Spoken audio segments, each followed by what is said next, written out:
Hello friends, विनय Pratap Singh YouTube channel में आपका स्वागत है। आज का टॉपिक है कृतिका पार्ट 1 माता का आंचल, जिसके लेखक का नाम है शिव पूजन साय। कृतिका के लास्ट के 2 पार्ट हटा दिए गए हैं, तो माता के आंचल का पार्ट का सार है। शिव पूजन साय द्वारा लिखित माता का आंचल उनके उपन्यास का अंश है। प्रस्तुत पार्ट में लेखक ने माँ के आंचल के ममता के साथ साथ ग्राम्य संस्कृति का अनूठा चित्रण किया है। समाज में युवा जहां मौज मस्ती में रहते हैं, वहीं बुजुर्ग कठिनता से जीवन यापन करते हैं।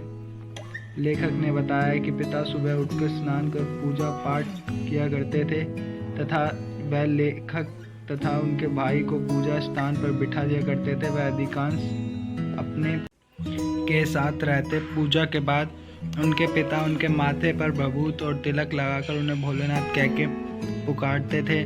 बाबूजी के रामायण पाठ करने पर वह दोनों भाई आईने में अपना मुंह निहारा करते थे।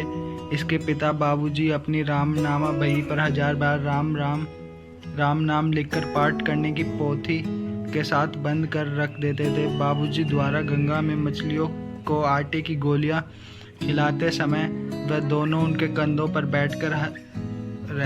बैठे रहकर हंसते रहते थे। कभी कभी बाबूजी उनसे कुश्ती किया करते। वह दोनों हंसी मजाक में अपने बाबूजी की लंबी मूंछों के साथ खेलते रहते। बाबूजी प्यार से उनको चूमा करते। घर आकर बाबूजी उन्हें चौके पर बिठाकर अपने हाथों से खिलाया करते। लेखक तथा उनके भाई के मना करने पर उनकी माँ बड़े प्यार से तोता, मैना, कबूतर, हंस, मोर आदि के बनावटी नाम से टुकड़े बनाकर दही भात खिलाती थी।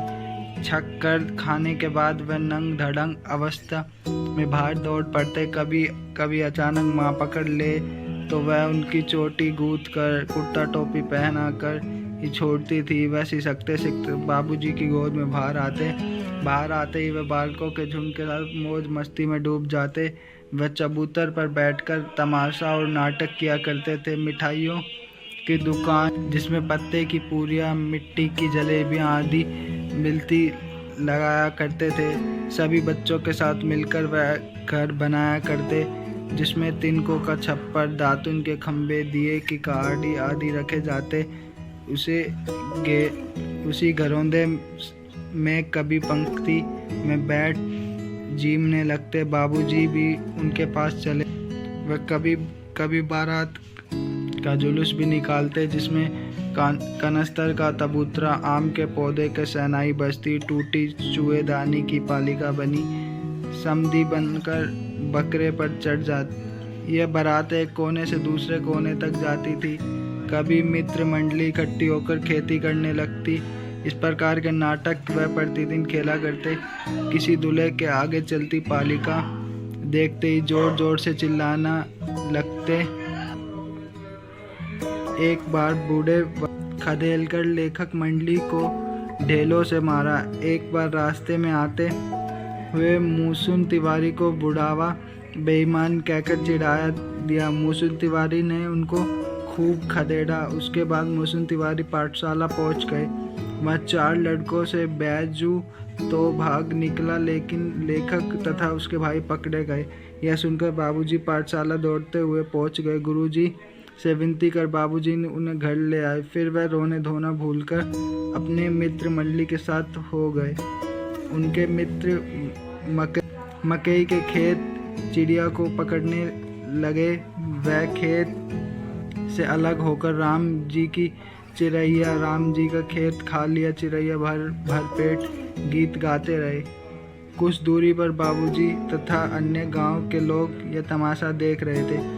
एक टीले पर जाकर लेखक और उनका भाई अपने मित्र के साथ चूहों के बिल में पानी डालने लगे।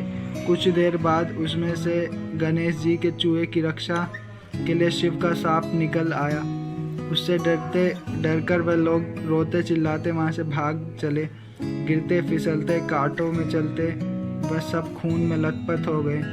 सभी अपने अपने घर में घुस गए। उस पर बाबूजी बरामदे में बैठे हुक्का पी रहे थे।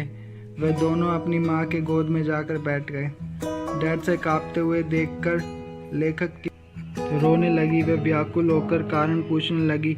वह उन्हें कभी अपनी आंचल में छिपाती तो कभी प्यार करने लगती। माँ ने तुरंत हल्दी पीसकर लेखक और उसके भाई के घावों पर लगा दी। उनका शरीर काँप रहा था, आंखें चाहकर भी खुली ना थी। बाबूजी दौड़कर उन्हें गोद में लेने लगे, लेकिन वह अपनी माँ के आंचल में छिपे रहे। हेलो फ्रेंड्स, अगर आप पार्ट का सारा अच्छी तरह पढ़ लेते हैं तो आपको क्वेश्चन बनाने में बहुत हेल्प मिलेगी। इससे आप सारे क्वेश्चन ईजिली कर पाएंगे।